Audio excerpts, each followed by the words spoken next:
प्रस्तुत करूंगा जिसका शीर्षक है वृद्धाश्रम। तो कविता शुरू करने से पहले मैं 4 पंक्तियां प्रस्तुत करूंगा, ध्यान दीजिएगा। जो कहते हैं मैंने ईश्वर को नहीं देखा, उसने अच्छे से कभी मां को नहीं देखा। जब मां ने 9 महीने हमें कोख में पाला है, तो कैसे मान लूं मैं कि मुझे बनाने वाला ऊपर वाला है। ईश्वर से जो मांगा वो रह गया अधूरा, ईश्वर से जो मांगा वो रह गया अधूरा। जलाकर खून पसीना पिता ने किया है पूरा। तो जो कहते हैं मैंने ईश्वर को नहीं देखा, उसने अच्छे से अपने पिता को नहीं देखा। और कुछ पंक्तियां सुनिएगा।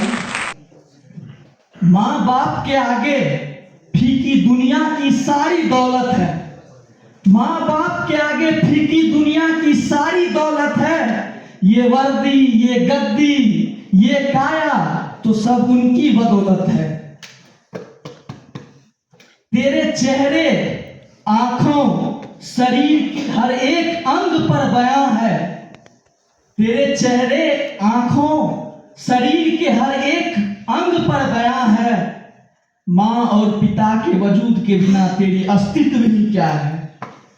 तो जिस समाज में हम माँ बाप को भगवान का दर्जा देते हैं, उस समाज का दिल तब दहल जाता है जब वो कुपुत्र अपने माँ और बाप को वृद्धाश्रम छोड़ आता है। इस समाज का हृदय तब दहल जाता है जब उस माँ और पिता को उसका पुत्र त्याग देता है।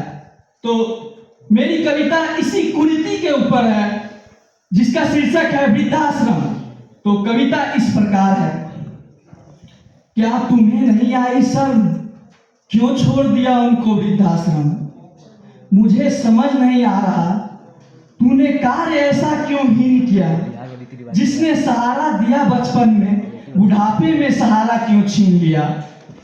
क्या उनके लिए तुम्हारा हृदय नहीं कराहा, जिसने ईश्वर से भी तुम्हारे सिवा कुछ नहीं चाहा।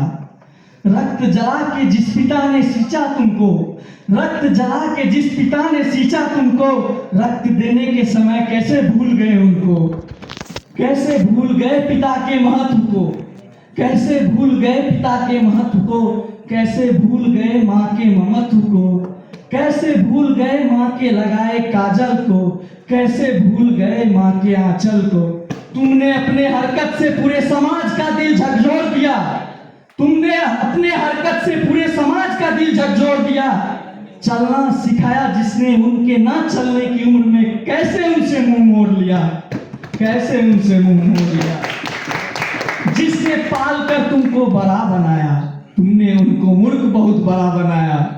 तुझे तेरे माँ बाप का साफ लगेगा, तुझे तेरे माँ बाप का साफ लगेगा। इन सब कर्मों का तुझे पाप लगेगा, क्योंकि एक दिन तू भी बूढ़ा बाप बनेगा। और अगर तुझे लगता है तेरी अच्छी गति होगी, अगर तुझे लगता है तेरी अच्छी गति होगी, कान खोल के सुन, तेरी इनसे भी बुरी दुर्गति होगी। तब तू याद करेगा अपने किए कर्म को, तब तू याद करेगा अपने किए कर्म को, और सोचेगा क्यों भेज दिया था हमको वृद्धाश्रम को। धन्यवाद।